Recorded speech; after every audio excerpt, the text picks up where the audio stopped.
Aujourd'hui, on a rendez-vous pour parler des djihadistes français qui sont partis en Irak et en Syrie. Depuis la chute de Raqqa et le recul de Daesh, beaucoup veulent rentrer, sans compter ceux qui sont déçus de Daesh. Je ne savais pas qu'on pouvait aller là-bas et se dire « Non, finalement, je suis déçu.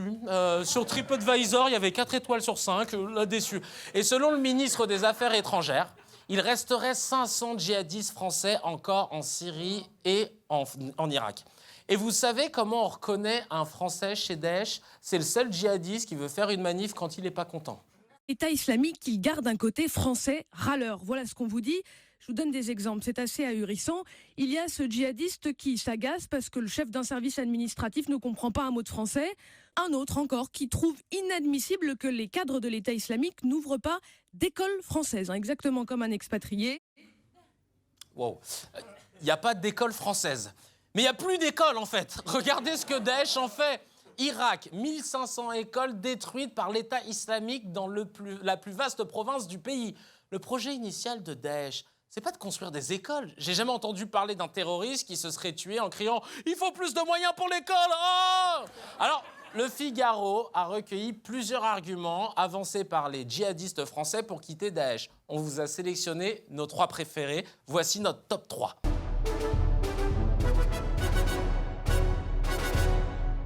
Je vous assure que tout est vrai. Numéro 3. Ils veulent m'envoyer au front alors que je ne sais pas combattre. Sans commentaire. Numéro 2. J'en ai marre, ils me font faire la vaisselle. Il croyait qu'il allait en colo, lui. Et numéro 1 des raisons pour lesquelles les djihadistes français sont déçus de Daesh. J'en ai ras-le-bol, mon iPod ne fonctionne plus, il faut que je rentre. Rentre pas, en fait, mec. Trouve une autre raison et reviens après. Mais vous pensiez que vous alliez où, les gars? Ah non, mais moi, c'est le mec au guichet qui n'a pas compris. En fait, je voulais des billets pour aller en Ardèche, à la base. Pas Daesh, rien à voir. Regardez ce témoignage d'un Français, c'est un champion. Sa tante est partie le récupérer à la frontière syrienne et il parle avec elle en caméra cachée pour expliquer ce qu'il pensait avant de ceux qui partaient en Syrie. Moi aussi, quand mes premiers collègues ils étaient partis, j'étais choqué. Je me suis dit, mais c'est des malades, qu'est-ce qu'ils sont allés faire là-bas? Donc tu te dis, bon, ce mec a un peu de jugeote, il sait qu'il faut être fou pour aller là-bas. Voilà maintenant comment il s'est laissé convaincre. Mais après, je sais pas, moi, je voyais des autres, ils partaient, des autres partaient, l'autre il me parlait, l'autre il me parlait. Je me suis dit, ah ouais, en vrai, voilà. Et j'ai cru que je suis parti. On dirait un épisode de Bref. Ouais, voilà, en vrai, je parlais, ils me parlaient, après ils sont partis, donc je suis parti et je me suis retrouvé là-bas. Bref, je suis parti en Syrie. Et là-bas, voilà ce qui lui arrive. On avait des galères à chaque fois de s'aider, parce que notre groupe, il y a les célibataires et il y a les hommes mariés. Et notre ami, il a 4 femmes. Donc il est tout le temps avec les hommes mariés. Et c'est eux qui ont tout le temps, ils ont des sous, ils ont tout. Et nous, on était dans un coin. Là, ils nous ont jetés dans une forêt. On boit de l'eau d'une rivière. L'eau, elle est verte. Ah, je peux vous dire, je suis en colère. Hein. Couper des têtes, poser des bombes au quai, mais boire l'eau verte, c'est inhumain. Parmi les candidats au retour, il y a également ceux qui ont été capturés par les Kurdes. Le débat actuel est de savoir où ces djihadistes seront jugés. Le gouvernement souhaite que les djihadistes françaises soient jugées en Syrie. Et il ajoute, s'il y a des institutions judiciaires qui sont en capacité d'assurer un procès équitable avec des droits de la défense assurés, et elles seront jugées là-bas. Bon. Dans ce cas, ils sont plusieurs Français, notamment Émilie Koenig, Thomas Barnoin et une Nantaise, Margot Dubreuil, qui est bloquée là-bas avec ses enfants. Écoutez quelle était la raison de son départ pour Daesh. J'aurais aimé avoir une vie stable, un mari, faire des enfants avec la même personne, choisir un pays musulman mais calme. Calme. Sur toute la liste des pays musulmans, le seul dont tu t'es dit qu'il était calme, c'était la Syrie. Cousine, fallait me demander, en fait. Quand t'as le choix entre ça et ça, bon, ben, le choix est vite fait, quoi. Tu bouges à Marrakech, à Djerba, 200 balles, aller simple, pension complète, petite chicha, t'es à l'amande, balade sur un chameau, au calme. Tu vas pas en Syrie. Non, je sais pas. Mais pour Margot, tout était normal à Raqqa. On vit comme des gens normaux, ici ils nous croient pas, mais pourtant on voit rien de spécial, à part les bombardements. Là, il y a un truc que j'ai pas compris. Normalement, Les bombardements, c'est déjà un bon motif pour résilier ton bail, tu vois. On peut pas mettre les mots bombardement et normal ensemble, ça marche pas. C'est comme les mots bébé et cocaïne, ça fait bizarre. Pour mieux comprendre les djihadistes déçus par Daesh, il faut lire Les Revenants de David Thompson. Déjà, chaque fois qu'on utilise le mot revenant dans le titre d'un film ou d'une série, soit il y a des morts qui reviennent des cimetières, soit t'es mort, mais tu le sais pas encore, soit tu te bats avec des ours. Donc en gros, à chaque fois qu'il y a le mot revenant, c'est une galère. Et là, les revenants, ce sont les djihadistes qui sont pas contents, comme les femmes qui sont parties en Irak et en Syrie pour se marier, mais qui ne trouvent pas de mari. Voilà ce qu'elles disent. On en a marre, ils veulent tous des Kim Kardashian. Oh, pitchounette.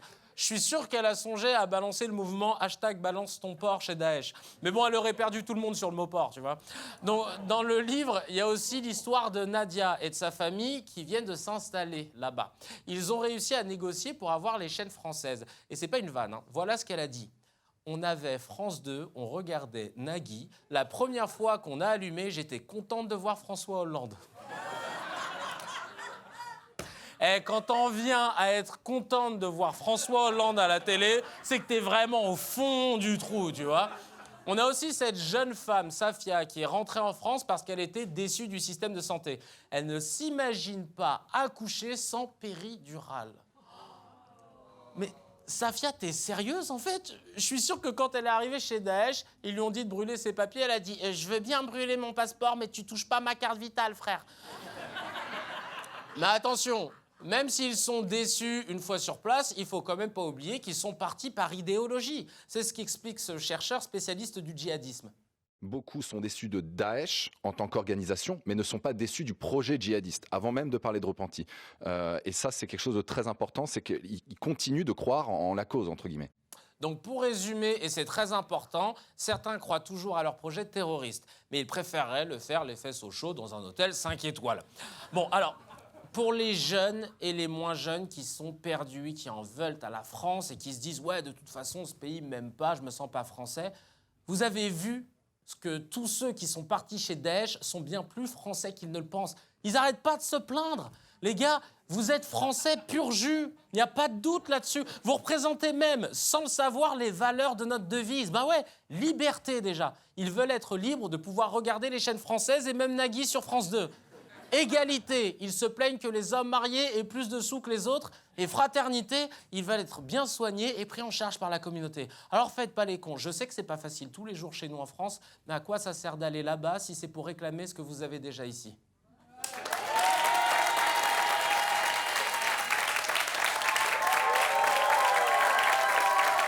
Mais faut pas oublier une chose, c'est que le retour en France risque d'être très compliqué. Non mais Sarah, mais qu'est-ce qu'on avait ri au lycée? Bon alors Sabine, parle-nous un peu de ton chéri. Alors, ça fait 6 mois qu'on est mariés, mais je dois vous confier quelque chose. Cédric revient de Syrie. Ah. Mais il est suivi, hein. Il a tout arrêté, il regrette. Tout va mieux maintenant. Ah d'accord. Cédric, encore un petit peu de jus d'orange? Non?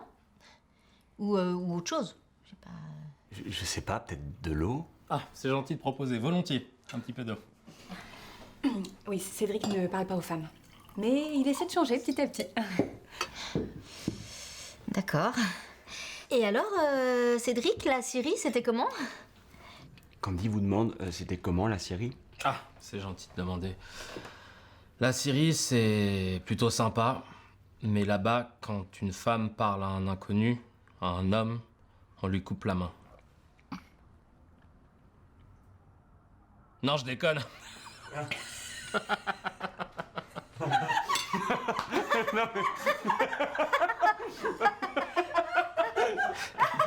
Non, on coupe la main qu'au voleur. Et voici le poulet. Ah. Tu veux le couper, chérie? Bien sûr, avec plaisir. Alors, hop, là, et... Oh, tu résistes, hein? Mécréante de merde. Cédric, faut qu'on parle. Maintenant.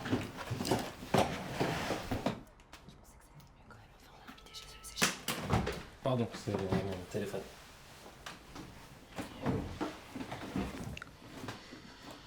Je m'excuse pour mon comportement. Pas de souci, Cédric, vous savez, Bertrand, je suis désolé. C'est pas grave. Alors, le dessert? Oui, alors ce sera des profiteroles à la... À la Wagbar. Excellent. Une coupure de Coran. Il n'y a plus rien dans le frigo, c'est la Daesh. Il y a plus rien dans le frigo, c'est la Daesh. Je l'avais jamais entendu celle-là. Je l'avais emprunté à... Merci, à bientôt. Cédric. Merci pour tout, vous avez été adorable, Bertrand. Merci à toi. Super. Ok, tout le monde au sol, il y a une ceinture d'explosifs. Ah, mais non. C'est mon Abdoflex 3000. Bah, chérie, tu me l'as offert pour Noël. C'est une tête en l'air, Sabine. Hein.